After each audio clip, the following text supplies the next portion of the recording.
میں گزشتہ press conference میں اپنے خدشات اور اپنی تحفظات کا اظہار کر چکا تھا۔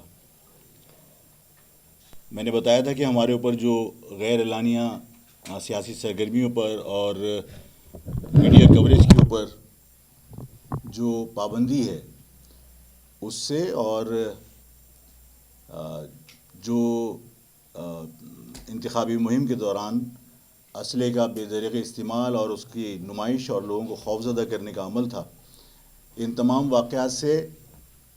اور مہاجر قومی موومنٹ کی سرگرمیوں کو روکنے کے عمل کے حوالے سے الیکشن کمیشن کو، عدلیہ کو، اعلیٰ عدلیہ کو اور گورنمنٹ کے اور اداروں کو میں نے تحریری شکایت کی تھی، لیکن کوئی نتیجہ نہیں نکلا۔ میں آج کی یہ پریس کانفرنس بہت مختصر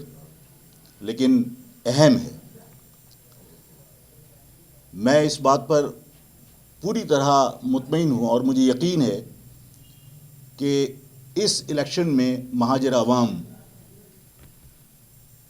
یقینی طور پر، چاہے وہ ان کا تعلق متحدہ پاکستان سے ہو، چاہے ان کا تعلق متحدہ لندن سے ہو، جو کارکنان ہیں جنہوں نے جی مہاجر کا کبھی بھی نعرہ لگایا ہے، جنہوں نے مہاجر نظریے پر کبھی بھی کام کیا ہے، وہ آج ان حالات میں کہ غیر مرئی قوتیں باقاعدہ اس بات کے دعوے کر رہی ہیں کہ مہاجر نام پر کسی کو اسمبلی نہیں پہنچنے دیں گے، تو مہاجر نعرے یا مہاجر لفظ کے ساتھ یا مہاجر شناخت کے ساتھ جس بے توقیری کا مظاہرہ سرکاری سطح پر کیا گیا، اس رد عمل میں یہ سمجھتا ہوں کہ مہاجر عوام، مہاجر کارکنان، چاہے ان کا تعلق متحدہ پاکستان سے ہو، چاہے ان کا تعلق متحدہ لندن سے ہو،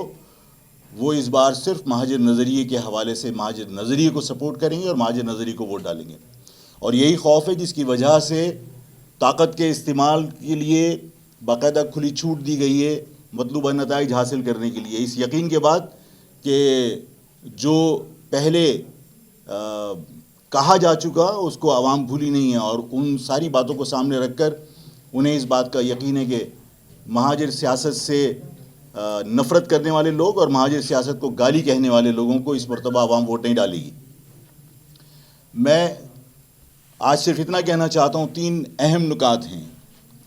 اور میں صرف وہ آپ کے سامنے اس لیے گوش گزار کر رہا ہوں کہ یہ آپ کے ذریعے حکام تک پہنچیں۔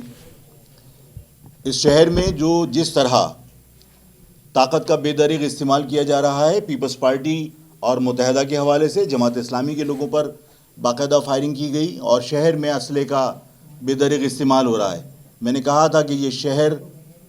مقتل بنانے کی کوشش کی جا رہی ہے، سیاسی نتائج اپنی مرضی کے حاصل کرنے کے لیے۔ اس سے پہلے مکے لہرا کر مشرف اپنی مرضی کی سوچ مسلط کرنے کے لیے اور اپنے فیصلوں پر عمل درآمد کرنے کے لیے متحدہ کو پہلے بھی استعمال کر چکا ہے، جو 12 مئی کو یہاں دہشت گردی ہوئی تھی، اور آج پھر دوبارہ سے وہی سازشیں پروان چڑھ رہی ہیں، اور اس شہر کے اندر طاقت کے ذریعے جو سرکاری اداروں نے فیصلے کیے ہیں ان فیصلوں کے مطابق نتائج حاصل کرنے کے لیے انہوں نے یہ فیصلہ کر لیا ہے کہ ٹھیک ہے، طاقت کا استعمال کیا جائے۔ اگر اس طاقت کے استعمال سے اس شہر میں میرے بچے قتل ہوں گے تو میں واضح طور پر یہ پیغام دینا چاہتا ہوں کہ میں بہت پرامن طریقے سے پالیٹکس کرنا چاہتا ہوں، اور میں نے بہت پرامن طریقے سے پالیٹکس کی ہے۔ میرے اوپر کوئی یہ داغ نہیں ہے کہ میں نے کبھی طاقت کا استعمال کیا یا دہشت گردی میں کبھی ملوث رہا۔ میں تمام عدالتوں سے تمام معاملات نمٹا کر آیا ہوں، اور میں